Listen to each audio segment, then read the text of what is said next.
தமிழகம் மற்றும் புதுவையில் 10ஆம் வகுப்பு மற்றும் 12ஆம் வகுப்பு மாநில மற்றும் மாவட்ட அளவில் அதிக. அதேபோல் பேரறிஞர் அண்ணாவுடைய பிறந்தநாளையொட்டி திமுக இளைஞரணி அறக்கட்டளை சார்பாக மாணவ செல்வங்களை ஊக்கப்படுத்தி 857 மாணவ மாணவியருக்கு ரூபாய் 3,79,73,000 ரூபாய் வழங்கப்பட்டுள்ளது. அடுத்த ரிசல்ட் சொல்லிடுவா.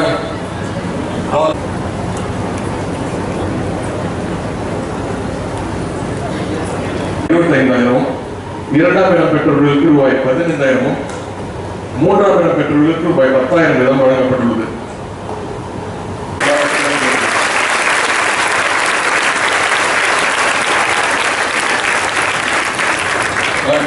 ஸ்ரீ சித்தாரா, தஞ்சை மாவட்டத்தை சார்ந்த லலித் கிஷோர். 10 பேர் எடுத்தீங்க.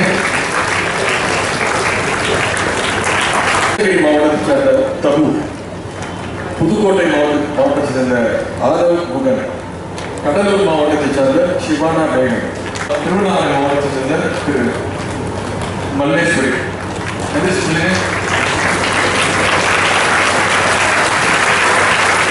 அத்தனை பேருமே ஜெயிச்சவங்க தான். இதில் வந்து முதல்ல 2வது 3வதுங்கிறதுலாம் வந்து சும்மா பேப்பரில் எழுதுகிற விஷயம்தான். ஆனால் மனதார உங்கள் உழைப்புக்கு கிடைத்த ஒரு வெற்றியை தான் நீங்கள் பார்க்கணும்.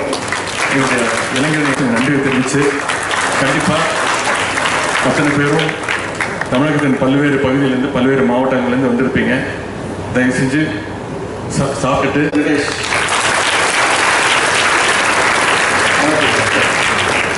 முதல் பரிசு தேனி மாவட்டத்தை சார்ந்த பிரதீப் பாண்டி.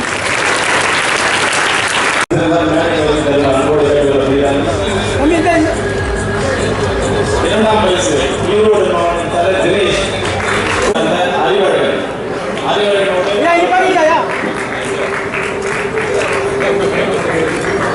மூன்றாம் பரிசு அடுத்த பேச்சு போட்டியிலே ஆறுதல் பரிசு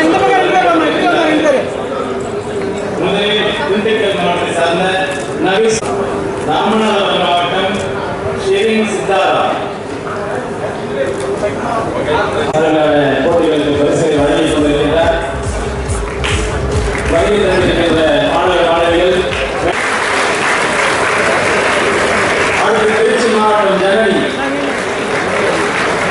சென்னை மேற்கு மாவட்டம் வைஷாலி.